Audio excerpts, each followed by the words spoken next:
Hello and welcome students. Today's topic is TS of anther, but before directly touching to the topic, we'll understand what anther is. So a typical flower, it has a male reproductive unit, and that male reproductive unit, it is called as a androecium. Now this androecium, its individual member, we say it is stamen. Now a single stamen, it has three parts. First is anther, connective tissue and filament. Anther is a fertile part and filament is a sterile part. Now this anther, it has two lobes. Now these two lobes are connected by this connective tissue. Now this anther, if we'll cut this anther horizontally, then we say it is a transverse section, that is TS of anther. If now this transverse section, it has, we can see here, it has two lobes, and if it is having two lobes, then it is called as a dithecous anther. If it is monothecous anther, then it will have one lobe. If it is two lobes, then these two lobes are having four pollen sacs inside this. Now these are two lobes, and these two lobes inside, we can see there are four pollen chambers or four pollen sacs are there, and inside this pollen sacs there are pollen grains. Now we'll see a cut section, or we'll see TS of anther. Now this TS of anther, it has four layers, and now these four layers of anther wall, it is first layer is epidermis, second is endothecium, third is middle layer, fourth is tapetum, and inside the tapetum we can see these four pollen sacs are there.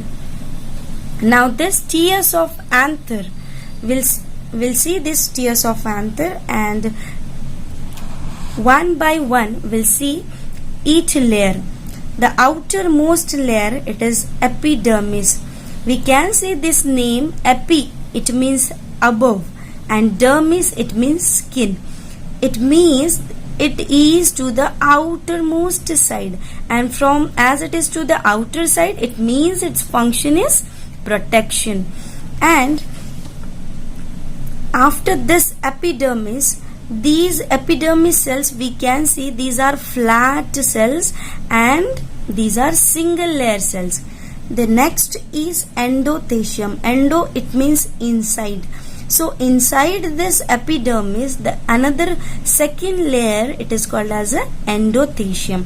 Now this endothecium, we can see here also, these are single layer and this single layer, and these are radially arranged, and even we can see these are very compactly arranged cells.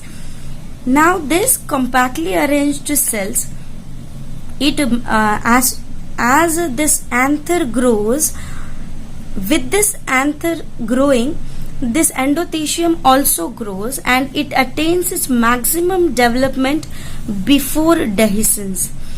And these cells is having high proportion of alpha cellulose and small lignin. Now these compactly arranged cells, here there are fibrous bands are present. Now we cannot show these bands, but these cells, these are having fibrous bands, and that are U-shaped. These fibrous bands are made up of a substance, and that substance, it is called as a callose. Now this callose, we'll see what this callose is. It is nothing, this callose, it is nothing but a polysaccharide. It is different from cellulose.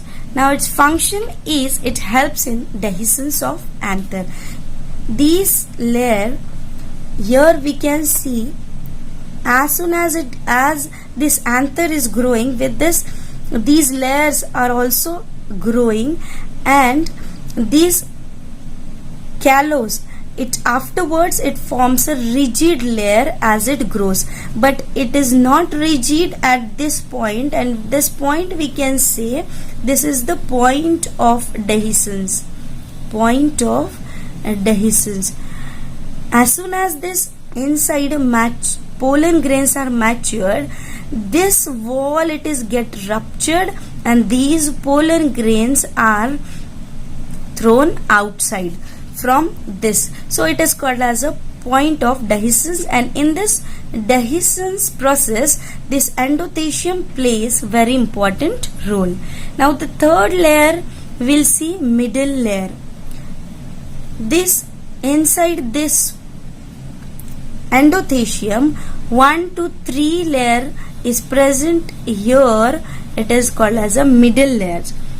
Now these middle layer are parenchymatous cells, and here we can see these cells are loosely arranged and these are ephemeral. It means it is short lived and it degenerates later. As soon as these all get compactly or we can say when it is these microspores, when it is get mature, this get degenerate and here it get compact. Now this function of this middle layer, it provides nourishment to the growing microspore mother cell. Here inside this pollen sac there is a sporogenous tissues, and these sporogenous tissues inside it is having microspore mother cell, and from this each microspore mother cell microspores are formed, and this process we say it is microsporogenesis. And for this process and for the nourishment of these microspores, it needs nourishment, and for that purpose these middle layers it provides nourishment to these pollen grains or to this microspore mother cells. So there are two types of tissues we can see. This outer side, these are parietal tissues, and in this parietal tissues there is endothecium, middle layer, endothecium, middle layer and tapetum. These are parietal tissues, and inside pollen mother cell, or we can say microspore mother cells or sporogenous, these are called as a sporogenous tissues. We'll once again see all these layers. Here we can see all these layers.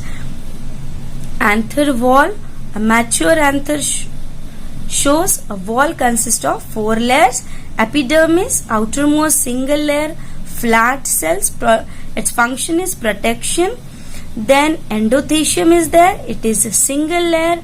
We have seen it is radially arranged compact cells, and it is made up of a fibrous bands of callus, and this layer, that is endothecium, it helps in dehiscence of anther. And third is middle layer. It is 1 to 3 layer. These are all parenchymatous cells, and all these middle layer cells are loosely arranged. These are ephemeral, it means short lived and degenerate later. And also we can say it store starch, it means it provide nourishment to growing MMC, that is microspore mother cells. Now we have seen the structures, and the last layer, that is the fourth layer, it is tapetum. Now this tapetum, it is innermost single celled and it contains cytoplasm. These cells are very typical cells. These are pyramidal shape. Once again we can see these tapetum cells here. Here we can say this layer, these are pyramidal shape, or we can say triangular in shape, and here we can see it is having cytoplasm, it is having nuclei inside it.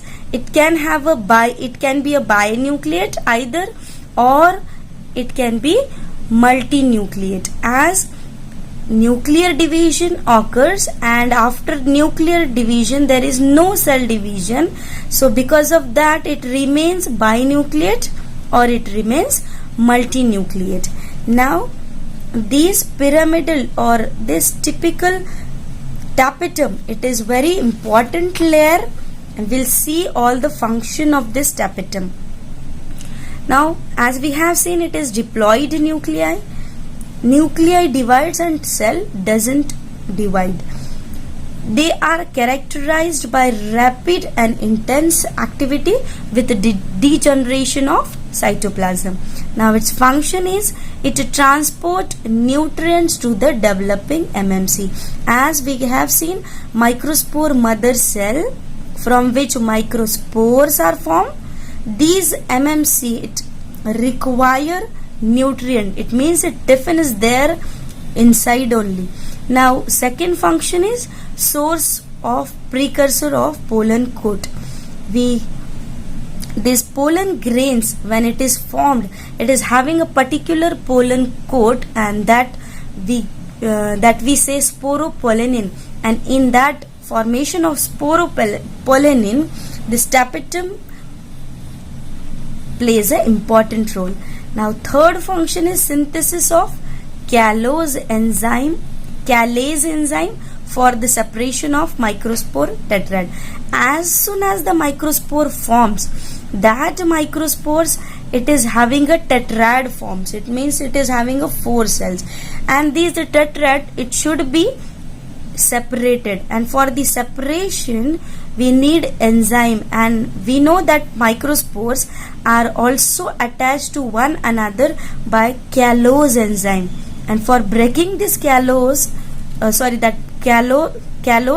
substance, and for breaking that callase we need enzyme, that is the callase enzyme, and that callase enzyme it is provided by this tapetum. Now there are different types of tapetum. We are not going in detail of tapetum.